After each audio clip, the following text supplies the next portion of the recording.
Dicas para montar um jardim em vasos. Bom, primeiro de tudo a gente tem que entender por que a gente quer esse jardim com vasos. É um ambiente que não tem um canteiro no chão, né? Não tem o solo exposto, então a gente precisa colocar planta ali, a gente quer colocar planta ali, mas o vaso é a única solução. Então, partindo desse pressuposto, a gente tem que entender que é um ambiente externo ou um ambiente interno. Isso vai interferir principalmente no solo. Mas falando dos vasos em si, da composição dos vasos, né? Da composição estética dos vasos, a gente tem que pensar em 3 elementos: textura dos vasos, tamanho dos vasos e cor dos vasos. Então, o que é a textura dos vasos? É um vaso de cimento poroso? É um vaso de polietileno, que é aquele vaso plástico? É um vaso de cerâmico esmaltado, que é aquele mais brilhante? Então a gente tem que pensar na textura do vaso. Depois a gente pensa no tamanho. Então, quantos vasos cabem ali? O que a gente quer? A gente quer fazer algo mais linha reta? Então, vasos de todos os tamanhos, ou a gente quer algo mais orgânico, que dê um pouco mais de movimento, com vasos com diferentes alturas e tamanhos. Isso está relacionado muito ao tamanho do vaso. E por fim, a cor. Então, que cor vai ser o vaso? Um vaso de cimento, por exemplo, pode ser pintado. Um vaso de polietileno tem várias cores que a gente pode trabalhar. De cerâmica esmaltada, a mesma coisa. Então, eu gosto sempre de trazer desses 3 elementos em conjunto com todo o grupo de vasos. Então, por exemplo, a gente definiu que vão ser vasos cerâmicos. A gente pode trabalhar com cores diferentes. Não ficaria estranho, porque o que unifica aquele espaço é o tipo de material. Agora, o que eu gosto muito de trabalhar é vasos da mesma cor, mas de tamanhos diferentes, que eu acho que fica super legal, fica super moderno, traz esse movimento que a gente gosta, né, das plantas, com a composição dos vasos. Agora a gente já sabe onde vão ser colocados esses vasos, como são esses vasos. Então, um exemplo: 5 vasos de polietileno de alturas diferentes. Ok, então a gente já tem mais informações. A gente já escolheu as plantas, que isso é um assunto para um próximo vídeo, porque cada lugar, ambiente interno, externo, com muito vento, com pouco vento, vai ser um tipo de planta que a gente tem que pensar. Então, mas agora a gente já pode começar as montagens do vaso. Então, eu já tenho onde eu vou colocar os vasos, já tenho os vasos com as alturas, com as medidas, e já tenho as plantas. Então, como montar esse vaso? O que precisa pra gente montar um vaso que dure, que deixe a planta saudável e bonita por mais tempo?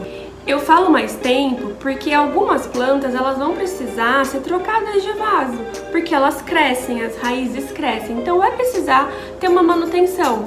Mas com bom planejamento, entendendo o ambiente, as plantas, enfim, a gente consegue postergar um pouco essa mudança de vasos ou essa manutenção. Então os vasos chegaram. Primeira coisa que você tem que ver, eles têm furo embaixo? Porque se não tiver furo, essas plantas vão sofrer com o tempo, tá? Se não tiver furo, você vai ter que fazer furos. Ou, por exemplo, se for um vaso de cerâmica, você não vai conseguir fazer o furo. Mas aí a gente vai trabalhar o que muito bem? A camada de drenagem. Então, a camada de drenagem, ela é como se fosse um seguro. A gente vai colocar água na planta, vai forçar por toda a terra, e a camada de drenagem é um seguro para que, se a gente colocar água além do necessário, essa água não fique empoçada ali em contato com a terra. Então ela vai para a camada de drenagem que fica embaixo, tá? Então é como se fosse um seguro. A gente não quer usar, mas é importante ter. Então tá, vaso com furo ou sem furo, a gente faz a camada de drenagem. Se não tem furo, a camada de drenagem eu indico fazer um pouquinho maior. Então, mais ou menos 1/3 do tamanho da altura do vaso. É importante. Depois da camada de drenagem, a gente tem que colocar uma película fininha ali, para que a terra que vai ficar em contato com a raiz não vá para essa camada e vire uma coisa só. Então por isso a manta Bidim é importante.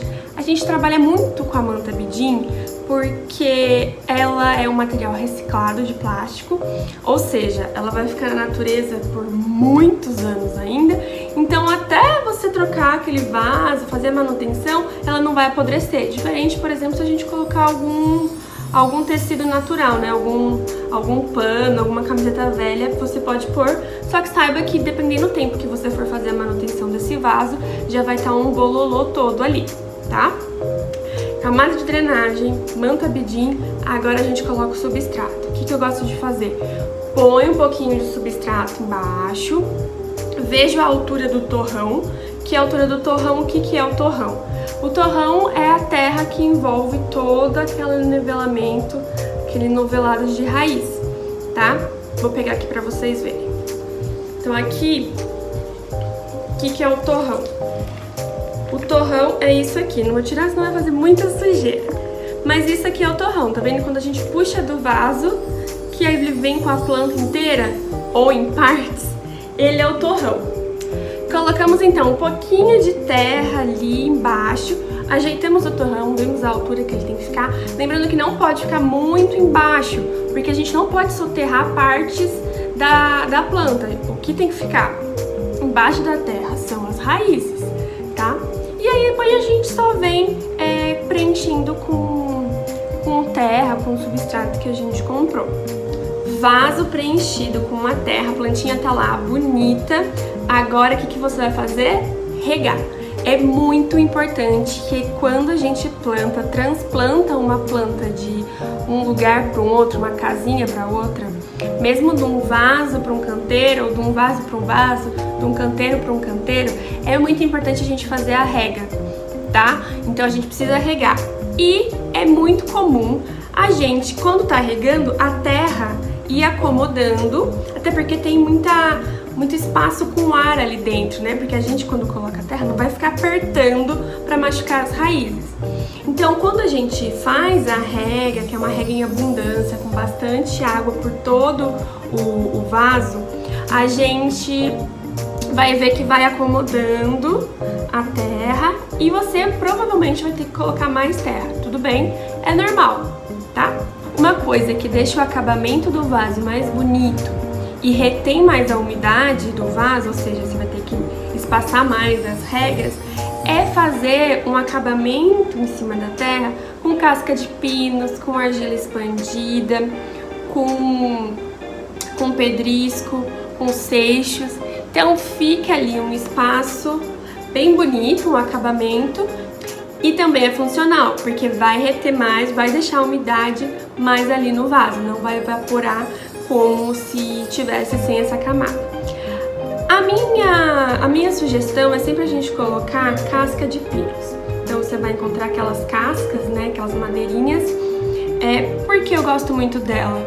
Porque ela é um elemento natural e quando a gente coloca no vaso, essa camada, ela vai se integrando ali com o tempo com a terra, né, com o substrato que está no vaso. E essa camada de pinos vai decompondo e vai trazendo também uma aeração, uma matéria orgânica ali pro vaso, tá? Então ela contribui para aquele microecossistema. É isso, eu espero que vocês tenham gostado desse primeiro vídeo.